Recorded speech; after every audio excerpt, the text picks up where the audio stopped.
Chapter 13. Lo, mine eye hath seen all this, mine ear hath heard and understood it. What you know, do I know also. I am not inferior unto you. Notwithstanding, I would speak to the Almighty, and I desire to reason with God. But you are plasterers of lies. You are all physicians of no value. Oh, that you would altogether hold your peace, and it would be your wisdom. Hear now my reasoning, and hearken to the pleadings of my lips. Will you speak unrighteously for God, and talk deceitfully for him? Will you show him favor? Will you contend for God? Would it be good that he should search you out? Or as one mocketh a man, will you mock him?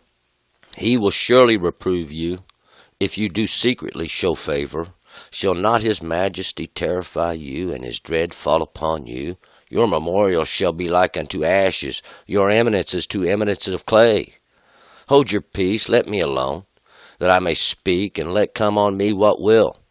Wherefore I will take my flesh in my teeth, and put my life in my hand. Though he slay me, yet will I trust in him, but I will argue my ways before him. This also shall be my wisdom, that a hypocrite cannot come before him. Hear diligently my speech, and let my declaration be in your ears. Behold now, I have ordered my cause. I know that I shall be justified. Who is he that will contend with me? For then would I hold my peace and die. Only do not two things unto me. Then will I not hide myself from you. Withdraw your hand far from me, and let not your terror make me afraid. Then call you, and I will answer, and let me speak, and answer you me. How many are mine iniquities and sins? Make me to know my transgression and my sin. Wherefore hidest you your face, and holdest me for your enemy? Wilt you harass a driven leaf, and will you pursue the dry stubble? That you shouldest write bitter things against me, and make me to inherit the iniquities of my youth? You puttest my feet also in the stocks, and lookest narrowly into all my paths. You drawest you a line about the soles of my feet. Though I am like a wineskin that consumeth, like a garment that is moth-eaten. All right, let's go back up in verse 1. We're going to, yesterday, Job had begun to speak in the last chapter. And we began it off much the same way as we began this chapter off Job's. Job is responding to Zophar. And he's saying, what do you guys know that I don't know? I mean, what understanding do you have that I don't have too?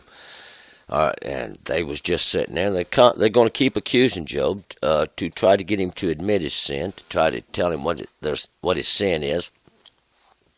Job has got no sin, and he is going to plead his case before God. He knows who God is. He's explained God's the one. He confuses the judges. He strips the priests. He girds the king. He takes the king out. He leads the nations off in captivity. God does all this. This is all the work of God.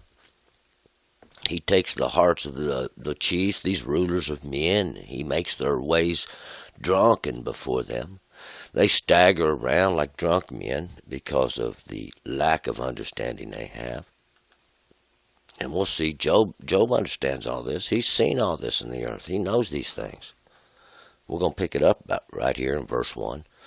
Lo, mine eye hath seen all this. My ear hath heard and understood it. Lo, no doubt. I mean, my eyes have seen this too. My ear has heard and understood it. I know what it means. These ones who stagger around, they have these understandings of men, but they don't have the understanding of God. They don't have the knowledge of God. The laws, the rules that God, the ordinances God give us all, put within us all. They know what they are, but they won't abide by them. They want to change it around. They want to distort the facts and make their own understandings. 2. What you know, do I know also. I'm not inferior unto you. And what you know, what they know, we know as well. We're not inferior in any way unto anyone. Job's making it clear he is not inferior unto these that are sitting there with him at this time. He knows everything they know. God's revealed this to him as well. There's no great mysteries here that they have, or any great secrets they have. 3, notwithstanding, I would speak to the Almighty, and I desire to reason with God. But notwithstanding, I would desire to speak to God. I would desire to speak to the Almighty. This is who I would take my claim to. This is who I would take my problem to if I had a problem. If I was in some kind of adverse condition, see, under the adversity of life even, I would take my supplication to the Lord, and I would desire to reason with God, because I know God's merciful. God, if we've done something wrong, God's always good to forgive. But you are plasterers of lies. You are all physicians of no value. You, and these would have been those that were sitting there with him, are these plasterers of lies. What they're doing is they just want to doctor it all up, to make it appear like it's good, appear like it's healthy. But we'll find out that God don't need these to help him. We see God has made these things plain in the earth. And these are just physicians of lies. These healers. A physician is a healer, one who would try to heal men. And they are physicians of no value. They are physicians that have no understanding. They can't help anyone. They can't do nothing. We'll find out. It's the Word of God that does this. The Word of God's already wrote down on your heart. It's inside of you already. 5. Oh, that you would altogether just hold your peace, and it would be your wisdom. Oh, that they would hold their peace. And these are those, they want to run around and think they're doing some kind of work for God, and all their great understanding, like they're gonna save somebody or help somebody out with all their multitude of words, just makes known their ignorance. See, if they would just altogether hold your peace, hold your thing, and this is to shut up. It's basically what Job's saying. If you would just shut up, it would be your wisdom. There we would find the rest of God. 6. Hear now my reasoning, and hearken to the pleadings of my lips. Hear now my reasoning. Listen to the way I've reasoned it out. Listen to my understandings, and hearken to my lips. Or listen to these words I've got to say, what I'm getting ready to speak. 7. Will you speak unrighteously for God? Talk deceitfully for him? Will you speak unrighteously for God? Will you speak in injustice? Injustice, saying, God, there is no just way before God. God's ways are not just. And talk deceitfully with these distortions of understanding for God. 8. Will you show him favor? Will you contend for God?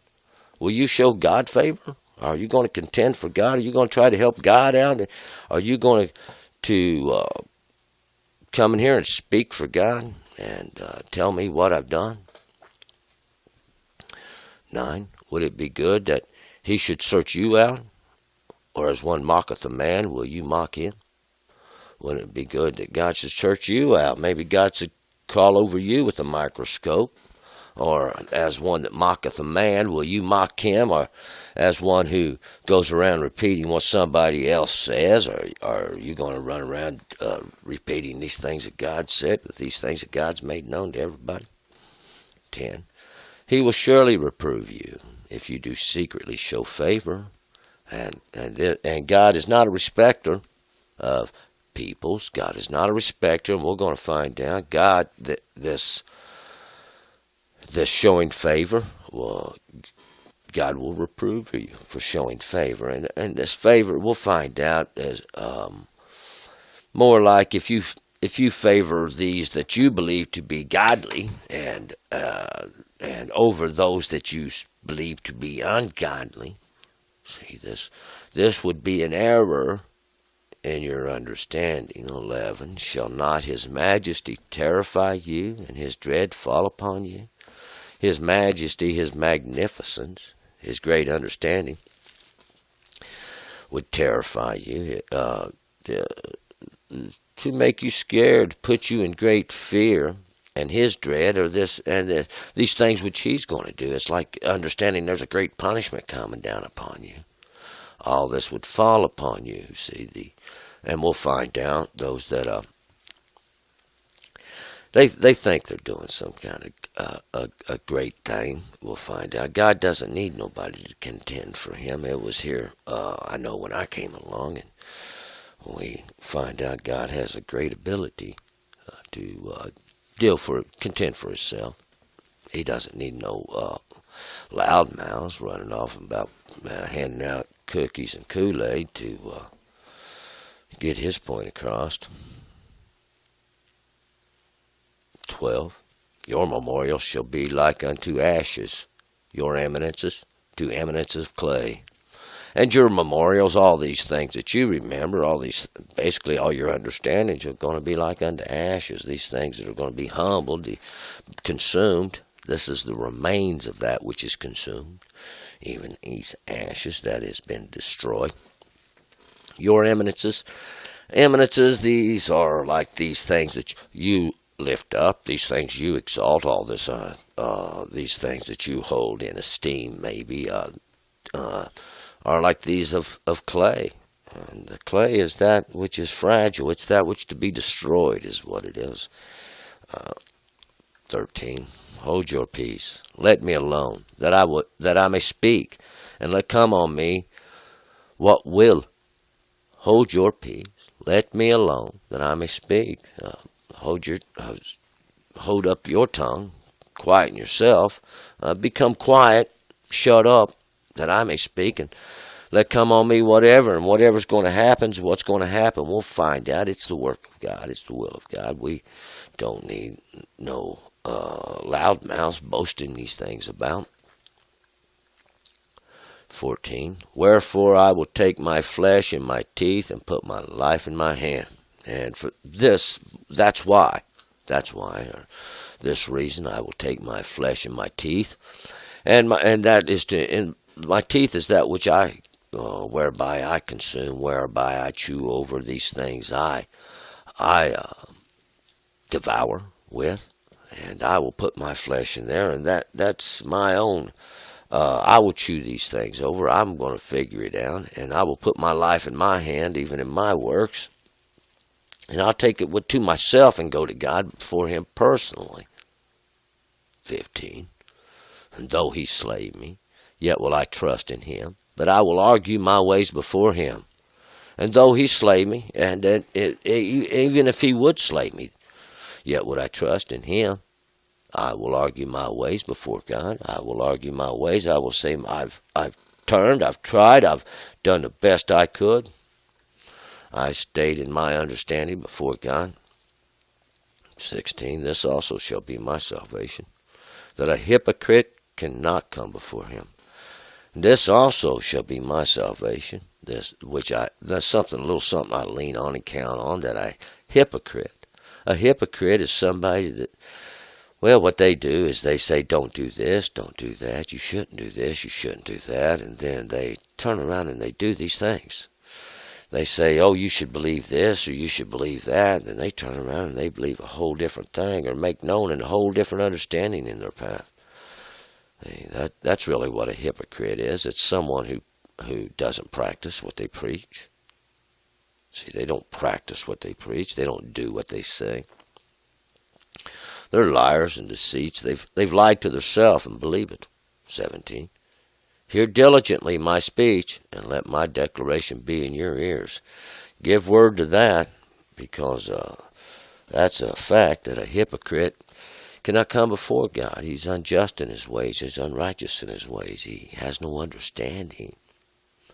You know, that's like the old saying, we can see everybody else's mistakes, but we can't see our own. 18.